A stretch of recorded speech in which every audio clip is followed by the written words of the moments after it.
सुबह से मीडिया में एक खबर वायरल है, अमरावती में बीजेपी और एमआईएम का गठबंधन। लेकिन हकीकत देखिए उसकी, एमआईएम पार्टी ने जो उनकी नगर सेवक थी उसको पार्टी से निकाल दिया है। लेकिन मीडिया में ऐसे खबर चलाई जा रही है कि जैसे एमआईएम और बीजेपी का गठबंधन हो गया। हालांकि नगर सेवक ने बीजेपी के मेयर के पक्ष में वोट जरूर दिया था, जिससे पार्टी के आला अधिकारों ने साफ साफ कहा है कि इस तरीके की कोई भी अगर पार्टी के लाइन से बाहर जाकर वोटिंग होती है तो हम उसको पार्टी से निकाल देंगे। तो ये खबर है असली। लेकिन सोचिए, मालेगांव में बीजेपी, समाजवादी पार्टी, कांग्रेस और इस्लाम पार्टी ने मिलकर वहां मेयर बनाया है। क्या वो खबर आपने देखी? लेकिन जैसे ही एमआईएम पार्टी के एक नगर सेवक ने पार्टी लाइन के बाहर जाकर बीजेपी के मेयर को वोट दे दिया, पूरे मीडिया में खबर चलने लगी। और ये मीडिया कौन है? वही मीडिया है जो जातिवादी है, सांप्रदायिक है, मनुवादी मीडिया है, जो नहीं चाहती कि एससी, एसटी, ओबीसी को यूजीसी के तहत समानता का अधिकार मिले। और यही मीडिया नहीं चाहती कि इस देश में मुसलमानों की कोई लीडरशिप खड़ी हो। इसीलिए बार बार लगातार मुसलमानों को ऐसे प्रेजेंट किया जाता है कि देखिए, जो सेक्युलर मुसलमान है, कि ओवैसी जो है बी टीम है बीजेपी की। अब इस खबर का मतलब समझिए कि ये खबर क्यों चलाई जा रही है। आने वाले दिनों में उत्तर प्रदेश में, बंगाल में चुनाव होने हैं और उत्तर प्रदेश में एमआईएम पूरी मजबूती के साथ चुनाव लड़ने की बात कह रही है। लेकिन इस खबर को समझिए, महमूद सैयद लिखते हैं पार्टी से गद्दारी। और देखिए, मुस्लिम लीडरशिप वाली पार्टी होगी तो उसके नतीजे क्या होंगे। जब कमान आपके हाथ में होगी तब उसका कैसे यूज होगा वो भी समझने की जरूरत है। ये महिला मीरा कामले अमरावती शहर में मजलिस के टिकट से पार्षद जीतकर आई थी, जिसने पार्टी लाइन से हटकर बीजेपी को वोट दिया, जिससे पार्टी की छवि मलिन हुई, जिसके बाद इसे तुरंत पार्टी से निलंबित किया गया। इसी तरह अकोला जिले के अकोट में जिन 5 मुस्लिम पार्षदों ने बीजेपी को समर्थन दिया था, उन्हें भी बाहर का रास्ता दिखा दिया गया था। अचलपुर का भी मामला इसी तरह है, वो भी पार्टी से निकाले गए।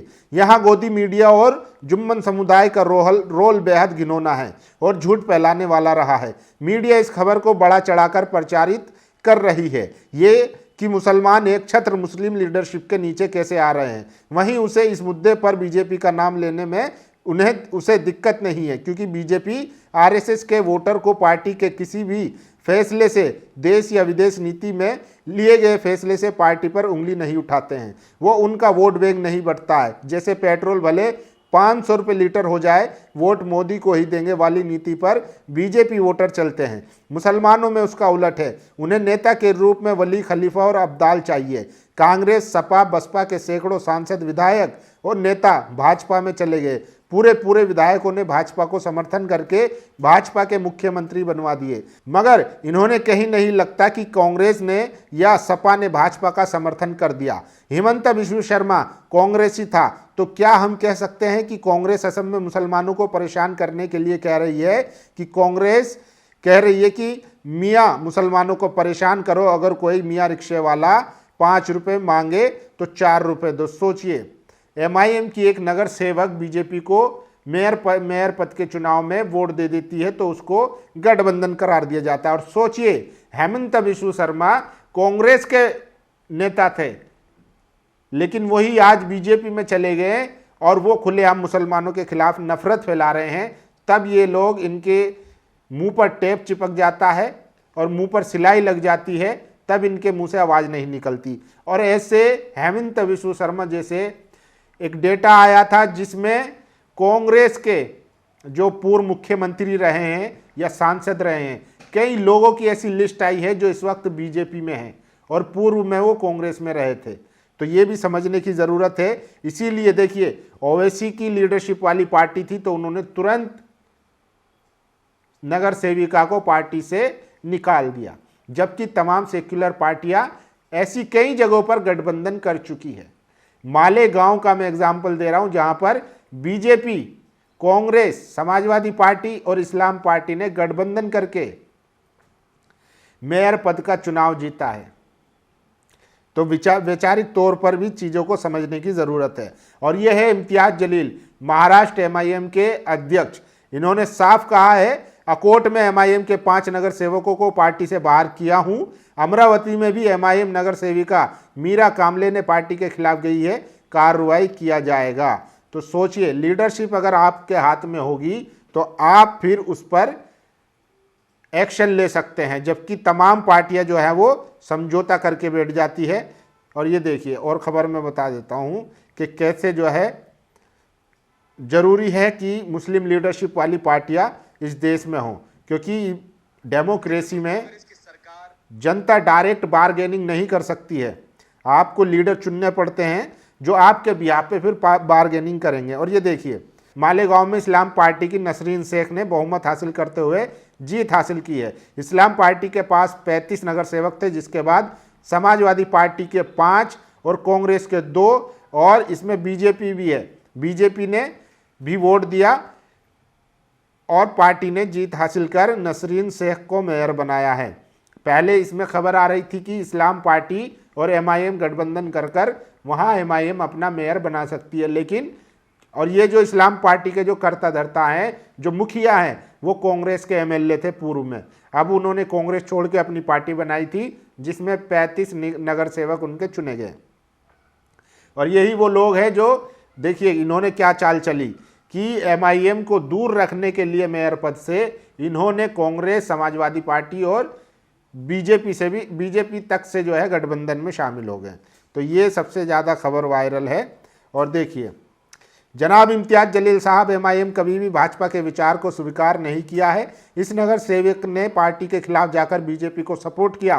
कांग्रेस ना बनने दे। जैसे कांग्रेस में बीजेपी के लोग हैं, वैसे ही ये महिला बीजेपी की एमआईएम में आ गई।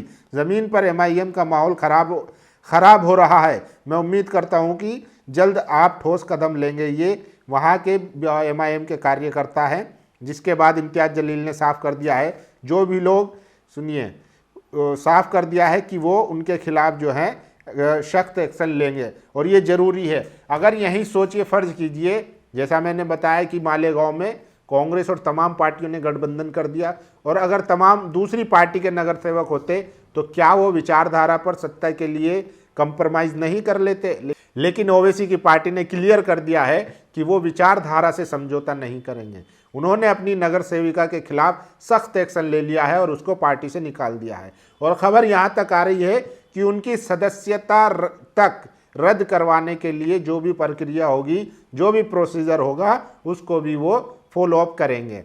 ऐसा ही मामला अकोला के अकोटा में हुआ, जहां एमआईएम के 5 जो पार्षद थे, उन्होंने बिना पार्टी के संज्ञान में बात डाले अपने लोकल लेवल पर जो पैनल बना था, जिसमें बीजेपी भी थी, शिवसेना भी थी, उसमें गठबंधन का नाम दे दिया था। वहां से उनके खिलाफ कार्रवाई हुई, उनको निकाला गया। अब इनको भी निकाला जा रहा है। लेकिन मीडिया में खबर दिखाई जा रही है अधूरी, सिर्फ प्रोपेगेंडा दिखाया जा रहा है कि वहां पर गठबंधन हो गया, ताकि मुसलमानों में एक संदेश जाए कि ओवैसी बीजेपी की टीम है। जबकि इस देश में अगर असली लड़ाई कोई लड़ रहा है बीजेपी आरएसएस से और संविधान बचाने की कोई लड़ाई लड़ रहा है, तो वो असदुद्दीन ओवैसी ऐसे नेता हैं, उन बड़े नेताओं में उनका नाम है, जो असली लड़ाई लड़ रहे हैं। ये भी समझने की ज़रूरत है। लेकिन खबर है, सोशल मीडिया का ज़माना है, तो सोचिए जब इस देश में सोशल मीडिया नहीं था, किस तरीके से अफवाह फैलाकर मुसलमानों को बदनाम किया जाता था। लेकिन अब सोशल मीडिया है, बहुजन मीडिया है, जो सच्चा मीडिया है वो तुरंत इसका काउंटर करता है और खबरें शरेआम आ जाती है। आप लोगों को क्या राय है इस पूरी खबर पर? क्या हकीकत में जो एक्शन लिया जा रहा है, या जिस तरीके से जो नगर सेविका थी उन्होंने बीजेपी का समर्थन कर दिया और उसके बाद ओवैसी को और उनकी पार्टी को बदनाम करने की जो कोशिश की जा रही है, उस पर आप अपनी राय जरूर दीजिए। और ऐसे कितने तमाम सेक्युलर पार्टी के नेता हैं जो फिलहाल, जो पूर्व में बीजेपी से सांसद रहे हैं या मंत्री रहे हैं या मुख्यमंत्री रहे हैं या विधायक रहे हैं, लेकिन फिलहाल में जो है वो बीजेपी में है या बीजेपी से गठबंधन कर चुके हैं। उन लोगों की लिस्ट जो है कमेंट बॉक्स में जरूर बताइएगा। शुक्रिया। नेशनल दस्तक की आपसे गुजारिश है कि अगर इसको बचाना चाहते हैं तो नेशनल दस्तक को सब्सक्राइब करने के लिए रेड कलर के सब्सक्राइब बटन को दबाएं, फिर बेल आइकन की घंटी दबाएं, नेशनल दस्तक को बचाने के लिए बहुत जरूरी है कि हर खबर को शेयर करें, लाइक करें, कमेंट जरूर करें।